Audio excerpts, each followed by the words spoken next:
Want to uncover the secrets to finding the perfect Bulldog companion? Have you ever considered attending a dog show and why being part of a breed club could be your golden ticket to puppy paradise? Today, we're diving into the world of show-based breeders and their hidden gems.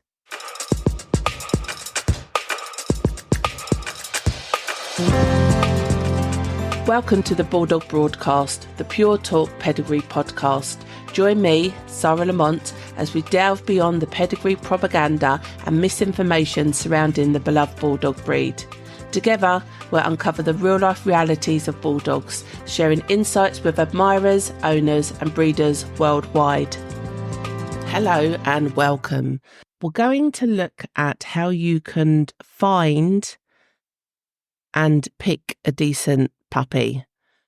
Now, I hadn't really appreciated how difficult this was nowadays until I was looking for a puppy myself, and that was my Labrador, because I hadn't actually purchased a Bulldog. Sounds crazy, but I don't think, because my mum originally had purchased the dogs that started our foundation lines, I hadn't purchased a Bulldog. I think it was like 15 or 20 years. And I think I've mentioned before in other episodes, normally if I'm going to buy a Bulldog in, it's for a particular reason, for a particular bloodline, and have a fair bit of confidence as to what certain bloodlines hold and what I would get from that. However, when I was looking for my Labrador, that was a whole different ball game. Actually, and even the French Bulldog was a slightly different ball game. But the most recent was the Labrador. And I had been looking online.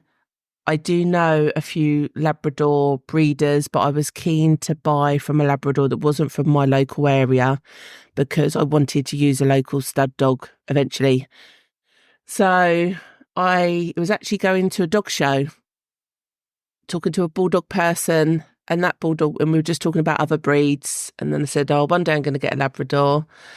And they said they wanted a chow, funny enough. So it just goes to show, I think, many show breeders nowadays, they tend to have their show dogs and the breed that they take super, super seriously. And then they tend to have a second breed that's just a bit more fun and takes a bit of pressure off constantly analysing all of your dogs all of the time to have a second breed that's a bit more, you can enjoy a bit more. Anyway, thankfully, talking to this show Bulldog person, she said, do you know what? My local Ringcraft, and Ringcraft is dog training or like show school for dogs. It's where they learn to stand still enough for a judge to assess the dog. It's how they learn to walk or gait at the correct pace. It's where they learn to move in a particular sequence of around a show ring, and just some of the nuances to showing a dog to its best capacity. And she said, you know what? There's a chocolate Labrador, because I wanted a chocolate. There's a chocolate Labrador at my local Ringcraft, and he's just sired a litter. So she passed on the details, and I made contact. That was actually the stud. I made contact with the breeder that had used that stud, who was actually Leicester way, if I'm going off the top of my head. And the rest was history. And we had the phone call. Obviously, I said, I'm experienced in dogs, so I understand Labrador's a totally different type of dog. And that's almost why I'm looking to buy a Labrador, because I want different. Had a really good detailed conversation. I'd already sent her an email explaining a few bits and bobs. I was happy to send a deposit before I actually went to see the pups, but she didn't want one, which a lot of breeders are like that. I don't take that stance anymore, and I think it probably should change, but that's probably for another podcast or another episode.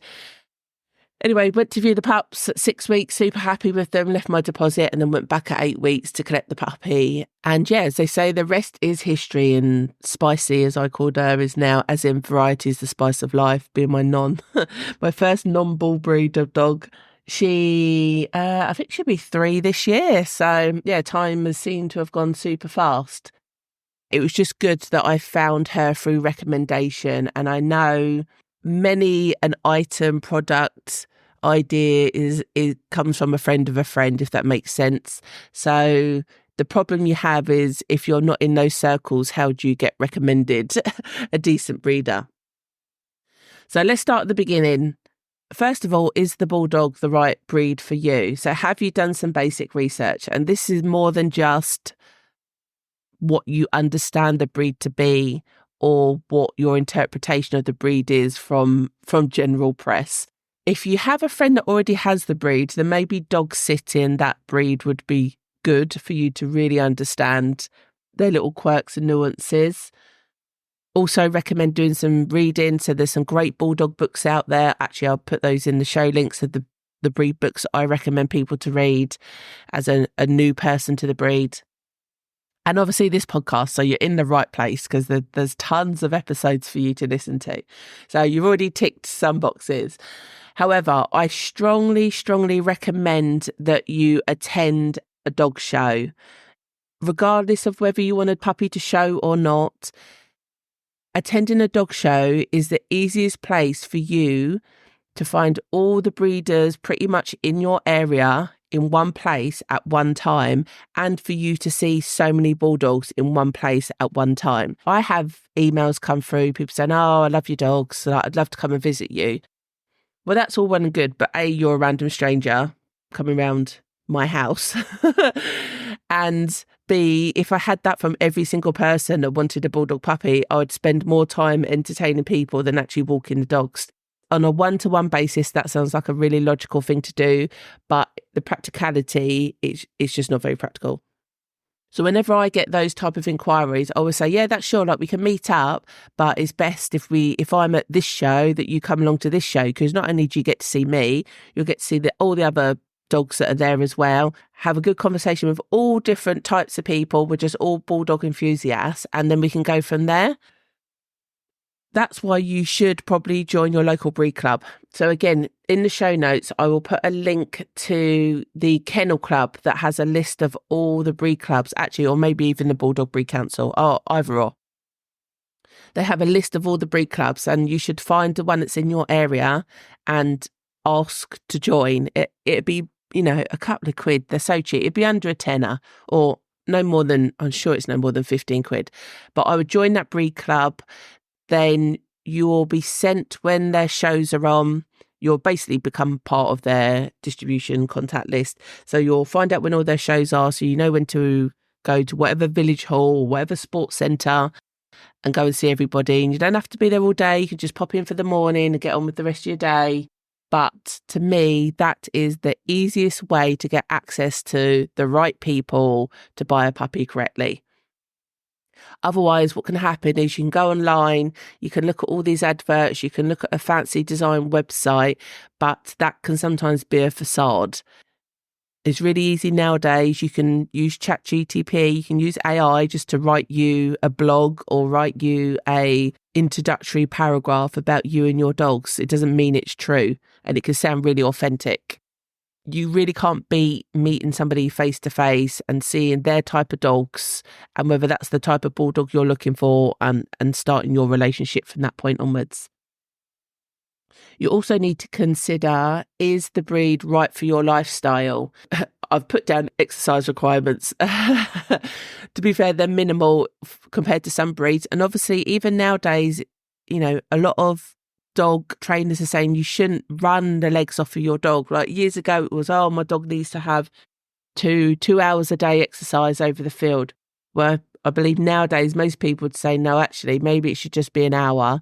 And you should be doing enrichment activities like snaffle mats where you hide food around the garden, or in a dog game or toy.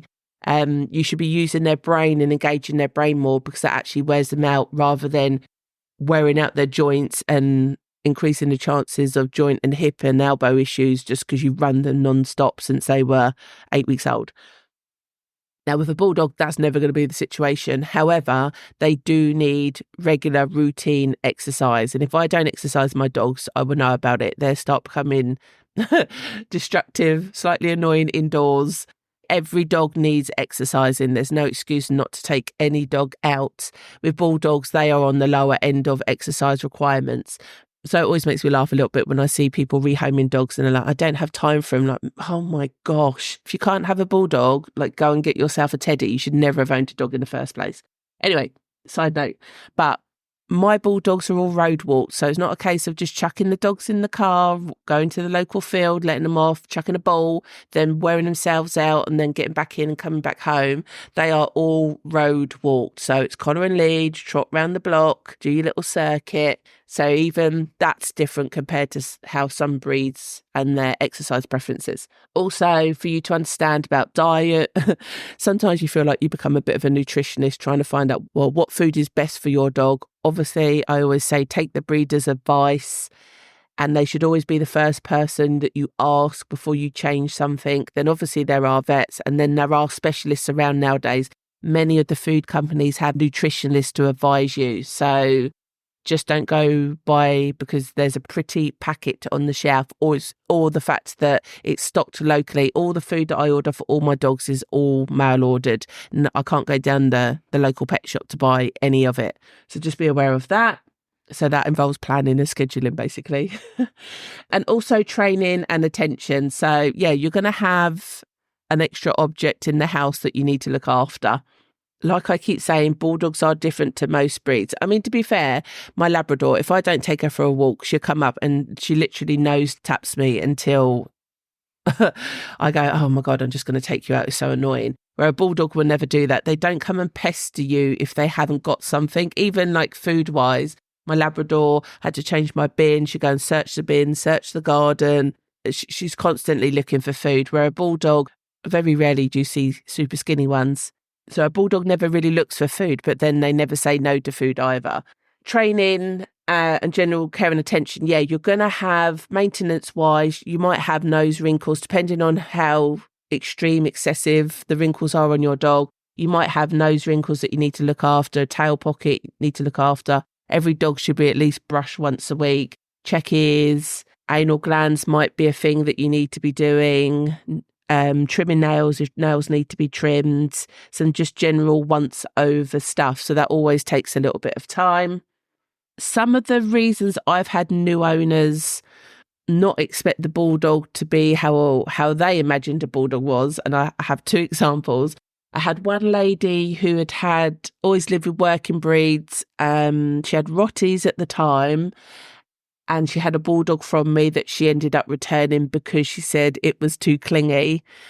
And yeah, bulldogs are, if you move from one room to another, they're following you. They're not sitting in a room by themselves. Where my Labrador will go and happily, if we're all in the lounge in the evening, she'll happily go and sit in the kitchen by herself, unattended, in the dark, doesn't bother her. I don't know if she's on guard duty or if she just likes it, the peace and quiet. Or she likes to cooler areas anyway, so that might be a reason. But generally, she does her thing until 10 o'clock and then she'll come in for an hour and then she's done. Where the bulldogs, whatever room you're in, they want to be with you. Even to the point, my dogs, when our people use the toilet, they will follow you into the toilet. That's how much they want to be with you all the time, regardless of who you are. Some people might consider them clingy. Other people might just consider them as they like the attention 24/7. I also had an instance where a couple said to me, I'd sold a bulldog, sold a litter, and there's some basic checks that breeders will do.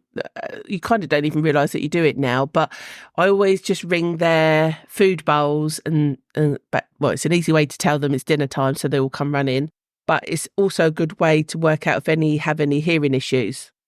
Typically, any dog that's white is more prone to hearing issues. And to me, it's not really a massive thing in the breed compared to Bull Terriers, Dalmatians, where they do all the bear testing before they leave for their new homes. But it's always, as a breeder, just something to be aware of. Anyway, had no problem with this litter, sent off this puppy. She was actually red and white.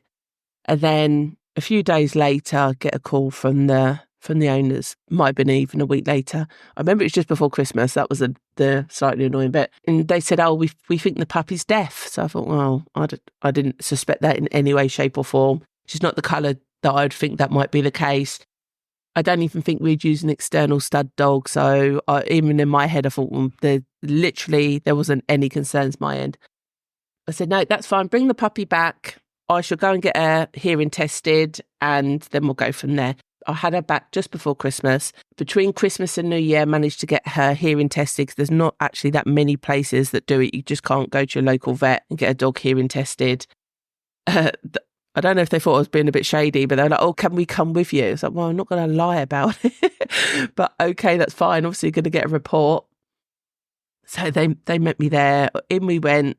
The technician, they actually put these needles underneath the skin all around their ears and head and stuff, and obviously send these waves through. And she exclaimed, "This dog is not deaf. You just need to be more interesting." Which if I could burst out laughing on the spot, I would have done. But basically, she was being a bulldog. She was being stubborn. Any dog trainer will tell you, to train your dog, you have to be interesting. They have to want to be with you. And she obviously just didn't find them that particularly interesting. So she was just getting on and doing her own thing and totally ignoring them. Needless to say, I decided that I wasn't going to let them have that puppy back, and I placed her elsewhere. And yeah, there was no problems from that point onwards. But it just goes to show how much attention a bulldog might need, depending on how stubborn they are and how interesting they find you.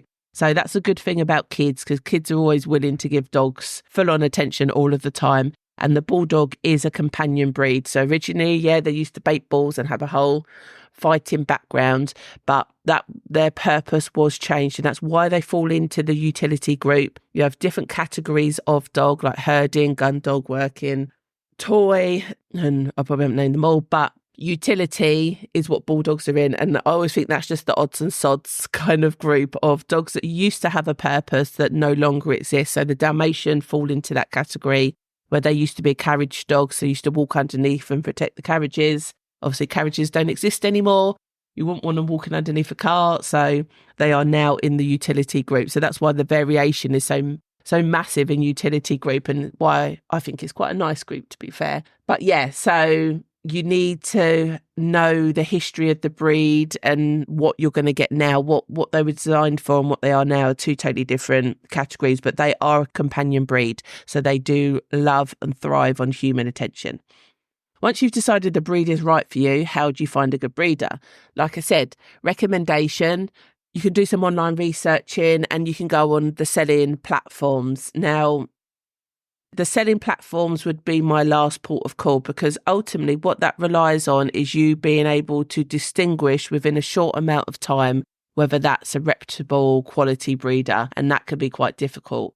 Where actually, and what I do with anyone that inquires with me, is I actually slow all the process down and make it quite long-winded, so that naturally vets out anyone that isn't appropriate. So most of my people would have been on my radar at least 6 months, if not longer. So if you're not prepared to wait for a puppy, then I'm not the type of breeder that you'll want, and vice versa. Be prepared to, once you have the idea of, I want a puppy, I would sign up to a breed club, your local breed club, find out when their shows are. I mean, this is a good point, because every breed club will have a secretary, and they are great people to contact to say, we're looking for a litter, are there any local? A, you're getting somebody local, but B, also, hopefully it's a quality litter. So without a doubt, sign up for a breed club. For the pennies that it's going to cost you, it's worth doing. And as I say, be prepared to build that relationship over time. I slow it down. You can't just, not knock on my door, but you can't just send me an email. Even if I have a litter and I've put puppy pictures up, they're probably already reserved. So if you see a litter, you're not getting from that litter. It's going to be the litter after, or the litter after that, because everybody else on that litter has already served their time and waited patiently. So once you've found a breeder, keep the line of communication open. So obviously you don't need to hound them and hassle them non-stop, but sending a cheeky little email once a month just saying, how's it going? Is she in season? Has the mating happened? Is there anything I need to be prepared for?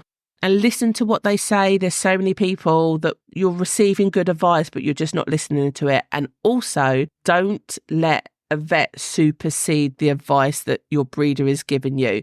At best, judge both on an equal merit. So yeah, vets are great. They're amazing. Like, the dogs themselves wouldn't thrive without having veterinary assistance, no different to humans and hospitals.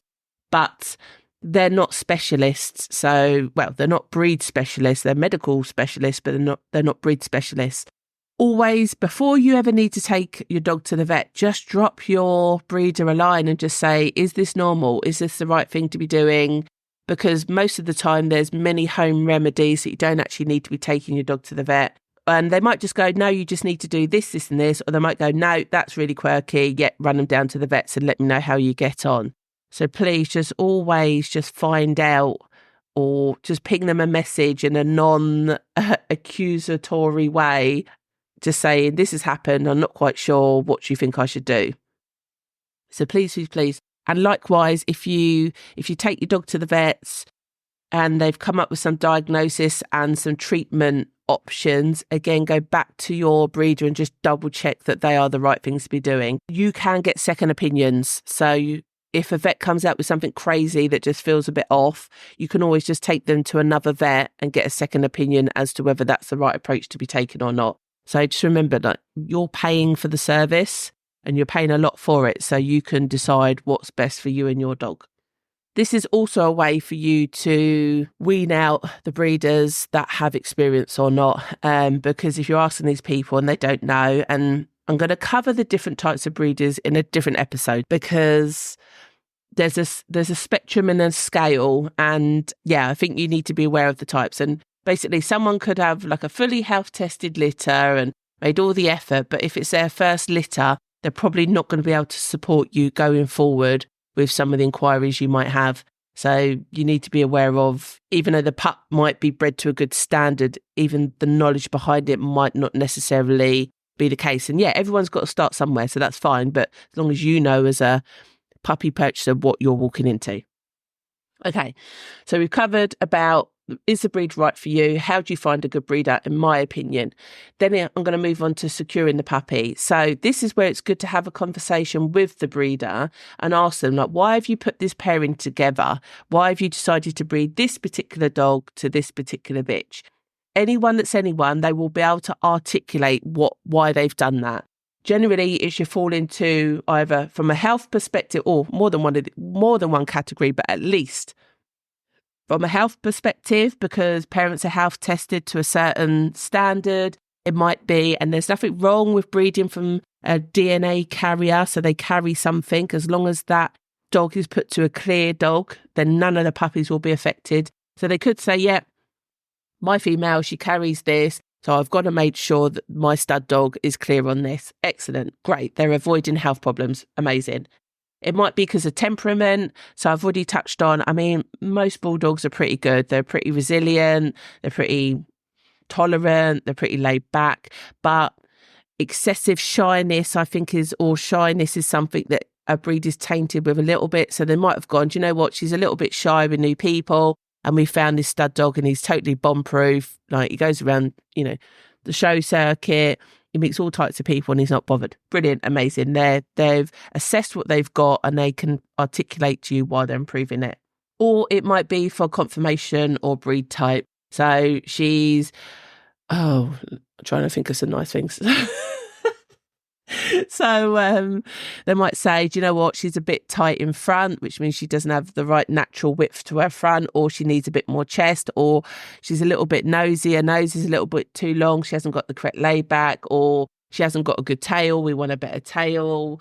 There's thousands of things, but if you are buying from a breeder that can articulate why they've bred this female to this male, and it's more than just because I want this colour of dog, or I think this is pretty, or I think I've heard one breeder say, I like the teddy bear look, which if I could have got a gun and pointed it to his head, I probably would have done then. If they have the ability to articulate a good breeding and not just, the stud dog's local, or, we just wanted her to have one litter, that's not a good reason to be breeding your dog in any way, shape or form, then they're probably the type of person you should be buying a dog from. So again, have those conversations in the interim between finding the breeder and puppies being born.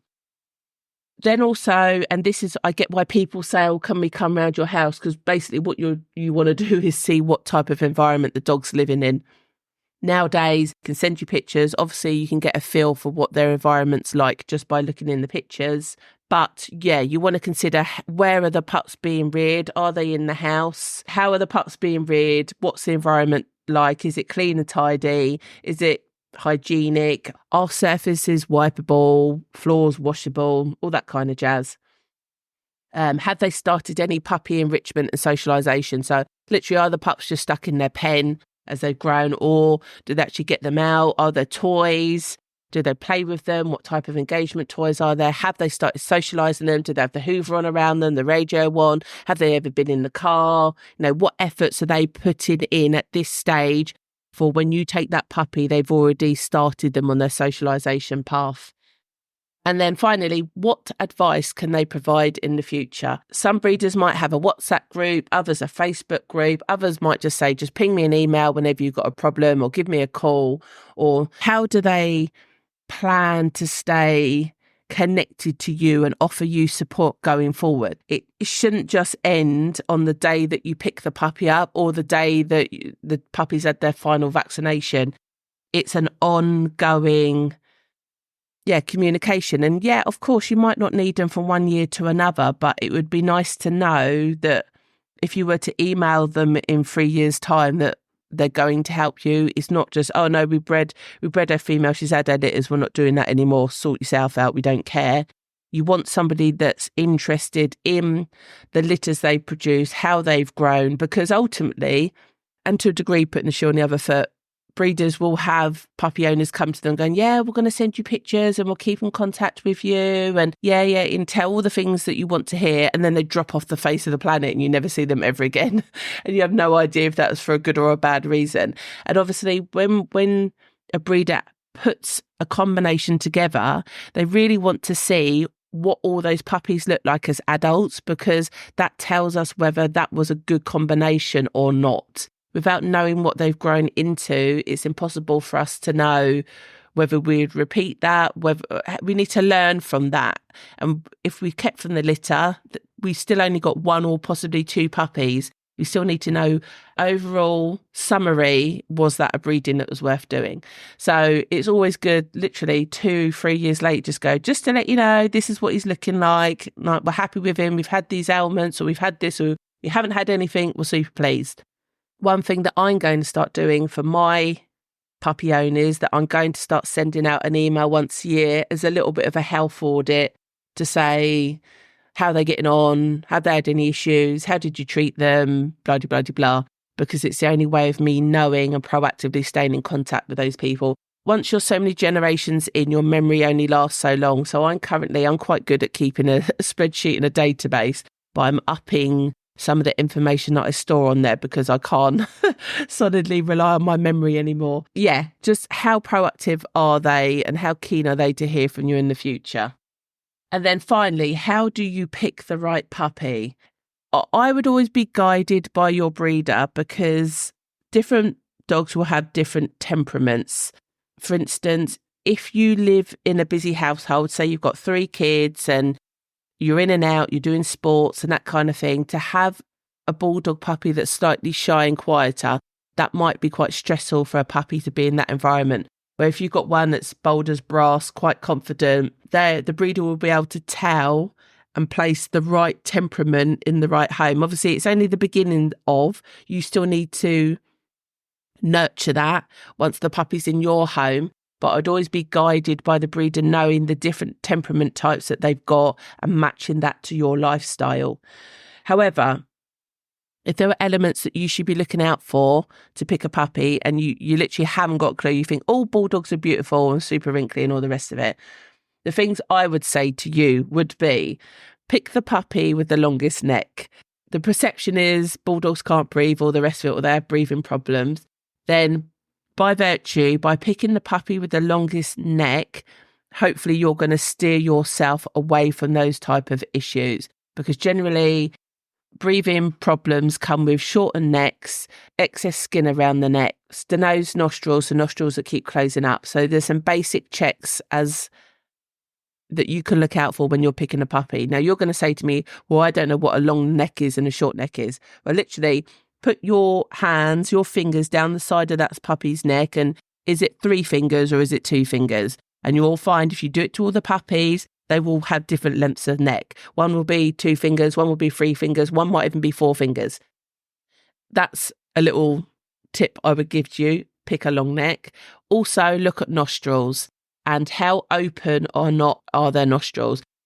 I think someone said to me once, I had a female, and they were like, gosh, you could fit your thumbs down her nostrils. So that's where they were that open. You could literally see straight down her nose.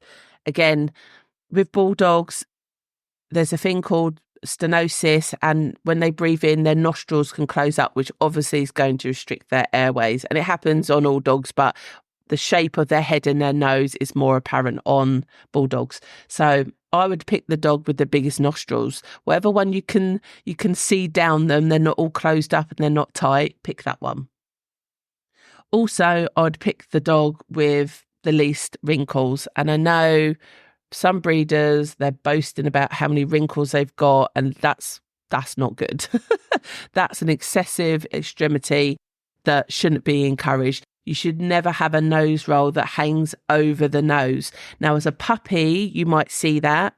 And again, this is where it comes to the breeder and having knowledge of their bloodline. You will have some bloodlines where the nose roll overhangs as a puppy and they grow into it. And then there'll be some bloodlines where the nose roll overhangs and it will stay overhanging. So it grows at the same rate as what the head does. And you'll kind of have this with tails as well. You have some bloodlines where the bulldog will grow into the tail, others the tail grows with them. So you kind of need to know your bloodlines. If you have a dog with a split nose roll, so that's rather than having one solid nose roll over, it's 2 littler ones, the likelihood is that you're never going to have an overhanging nose roll. So just look at nose rolls. And again, just if you see an overhanging nose roll, don't freak out, but then look at the parents. And if they've both got overhanging nose rolls as adults, then yeah, the puppy's probably going to have an overhanging nose roll. But if one hasn't, one has, then it could be 50-50. If neither has, even though the puppy has, it's probably not going to. So this is the things that you need to be looking at when you say, can I see mum and dad, or pictures of dad and see mum? That's the level of detail you need to be looking at. Not that, she's alive and she's got 4 legs and she's walking around the room. My final other thing to look out for is the tail. And does the tail, I don't care too much to whether it's straight or not, though straight is preferable. Does it lift away from the body? Because the tighter the tail is to the body, the more chances you're going to have a tail pocket that you might have to clean. So just have a look at the tail, and does it easily lift up away from the body? So there you go. They're the things that I think a pet person should be looking for when they're picking a puppy. Neck length, open nostrils, no excessive wrinkles, and that the tail lifts from the body. The things that you shouldn't be bothered about, the lowest priority traits as a breeder is colour, honestly. And I'm not even talking about fancy colours. I'm not even talking about your males, your lilacs and all that stuff. That's for a whole nother day. But if literally somebody comes to me and says, I want a dog that's got a patch over its eye, you're probably going to go to the bottom of the list, because that's the last thing I even give 2 hoots about when I'm breeding dogs. There's so much more importance than coat colour and eye markings. So as I say, when I generally pair my puppies to their owners, they wouldn't have a clue if it's a mixed litter anyway. They haven't got a clue what colour dog they're getting. So I'd be aware of that, in my opinion. So if you're on I only want this colour dog, then you need to go to a breeder that only breeds those colours. But in my opinion, coat colour is one of the least important things that you should be looking for when you're buying a quality, healthy puppy. Another thing that you shouldn't be bothered about is whether the puppy has vaccinations or not, because there's a good argument as to why they shouldn't have their vaccinations until they're 12 weeks old. So that should make no difference whether a breeder vaccinates their puppies or not for your collection. However, I would insist that the puppy has been vet checked at least. And another thing you shouldn't care about is puppy packs. And I'm sure, like, some people are sending these pups off with like a £200 puppy pack. So like, go and buy the stuff yourself. That's the joys of getting a new puppy, is that you get to take them and buy a new collar and lead and bowl and all that kind of stuff. So a puppy pack shouldn't be a reason why you're buying a puppy. So that's it. I think I've banged on enough for this one, but I hope that you've appreciated some of the points that I've highlighted. Again, come to the community, add your 2p's worth on what I've said, whether you think that's true or not. And yeah, we'll carry on the conversation there. See you later. Before you leave, make sure to visit bulldogbroadcast.com for immediate access to the show notes, community forum, recommendations and episode extras.